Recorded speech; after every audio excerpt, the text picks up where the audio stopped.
Hi, welcome back to Erica's Welsh Garden. Today we're going to be talking about Hugelkultur, what it is and how I'm going to be filling this raised bed with that technique. So, if you're familiar with my channel, you'll know that last week I created an instant raised bed garden in my woodland area. If you're not familiar with my channel and this is the first time you're watching me, if you enjoy it, please do hit that subscribe button and make sure you ring the bell so you can be notified of all of my latest videos. But also, if you are new to me, I'll put a link to that video in the cards above. But yes, in that video I did explain how obviously I have a lot of raised beds to fill, and I'm going to be doing a number of different techniques to get those raised beds filled. Hugelkultur was created in Germany in around about 1924, but had a bit of a revival in the 80s, and possibly you may not be familiar with the term Hugelkultur, but you've heard about the practice in the past.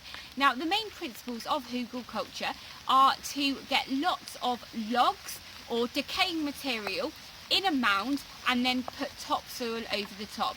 You can then either plant directly into this or leave it a little bit of time to decay.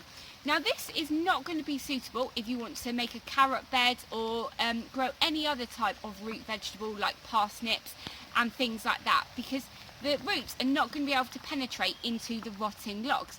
However, this will make the perfect home for things like your squash or beans or things like brassicas. Now, for me, I'm in a woodland garden. I already have lots of logs and things like that decaying all around that need to be tidied up. So this is going to be the perfect use for those logs in my garden.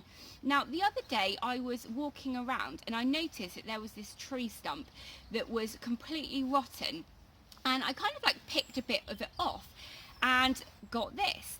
And I realised that this was the perfect medium for putting in my raised beds because of this.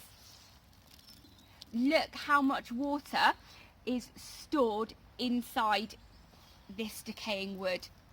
Now, I think this, alongside with my worm castings and my chicken manure, is going to make the perfect bed for my squash this year. So here's the raised bed that I'm going to be filling today with the Hugelkultur method. Now, there's already a really big log in there, and the reason for that is that I levelled out the raised bed with some sticks and I needed something to hold that down in the middle. But the first thing I'm going to do is just put some cardboard on the inside just to suppress the grass and any weeds that want to grow, and then we'll start filling it.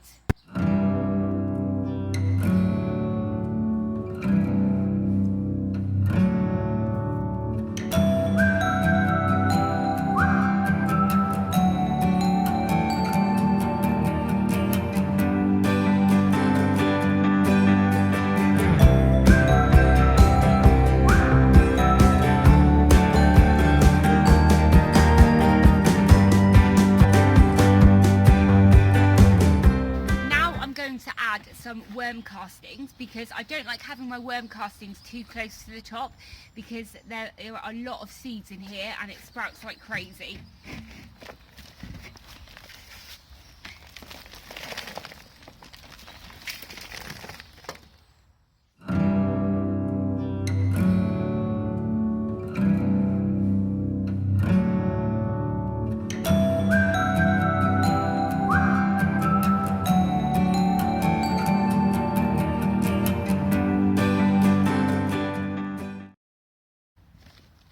So now, before I put any more layers of wood on, I'm just going to add some leaf mould from last year or earlier this season.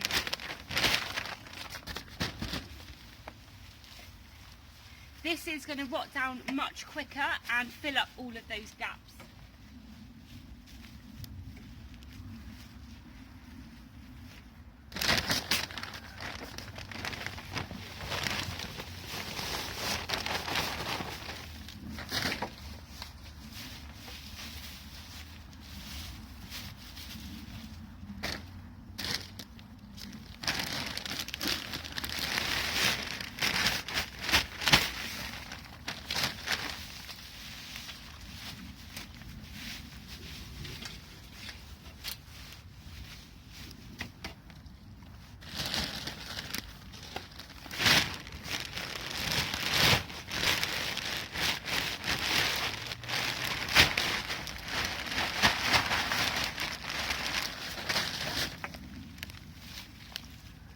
And this bag here is like a mixture of kind of forest floor collections that I made last year, so there's quite a bit of soil in it as well, so that's just going to help kind of weight everything down.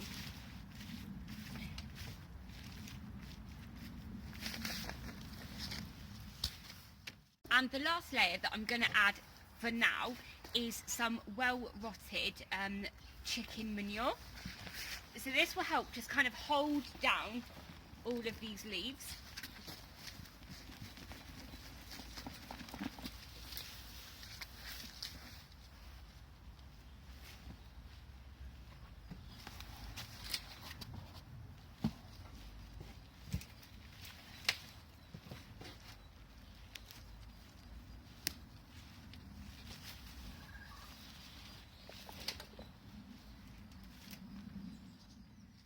So there you go, it's now full up. I hope you've enjoyed looking at the kind of basic principles of Hugelkultur today. Now, there are lots of air gaps in here, so over the next couple of weeks, as it rains, all of those are going to settle out, so I will need to add more soil to this when I come to plant it, but I'm hoping that come kind of May, early June, this will be ready to be planted up with some lovely squash or beans. I hope you've enjoyed watching today. If you have enjoyed this and you're interested to see how I'm going to be filling up my other raised beds, then please hit that subscribe button and ring the bell so you can be notified of all of my latest videos and my latest updates. If you have any questions about this or any information or pointers of what I might have done correctly or incorrectly, please do let me know in the comments below. Hit the thumbs up or be a down thumber, up to you. But thanks very much for watching. Take care. Bye.